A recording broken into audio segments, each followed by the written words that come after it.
नमस्कार, मी ॲडव्होकेट स्नेहा दीक्षित नवीन व्हिडिओमध्ये आपणा सर्वांचं स्वागत करते। काल एक क्लायंटने मला स्विंगर्स पार्टीबद्दल एक माहिती दिली।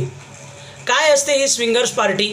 स्विंगर्स पार्टी म्हणजे एक नवरा बायको जे कपल असतं ते दुसऱ्या नवऱ्या बायकोला पार्टी करता बोलवतं।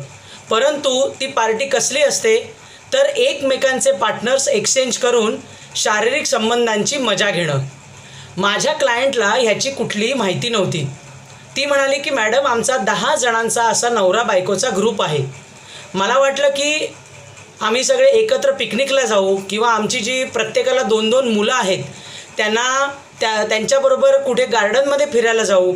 परंतु मला हळूहळू समजायला लागलं की माझा नवरा आणि माझी जी दुसरी एक मैत्रीण आहे ती एकांतात वेगळे वागतात आणि सगळ्या ग्रुपमध्ये असताना ती त्याला भैया भैया बोलते।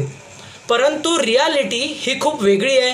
कारण त्यांचे कॉल रेकॉर्ड्स जेव्हा मी चेक केले तेव्हा मला तिचा आवाज समजला आणि सोनू, मोनू, बच्चा अशा प्रकारचं संबोधनं ती माझ्या नवऱ्याला वापरते।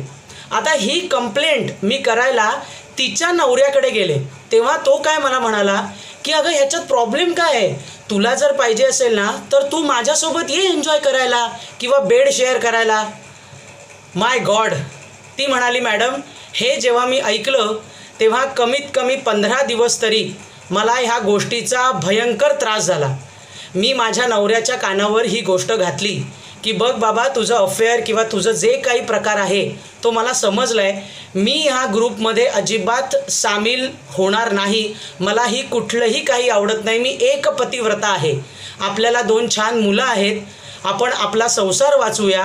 तुझी जी काही चूक झाली असेल ते तू मान्य कर। मी एवढ्या मोठ्या मनाने तुला माफ करून आपला संसार कुठेतरी वाचावा ह्याकरता हे पोटात घालायला देखील तयार आहे।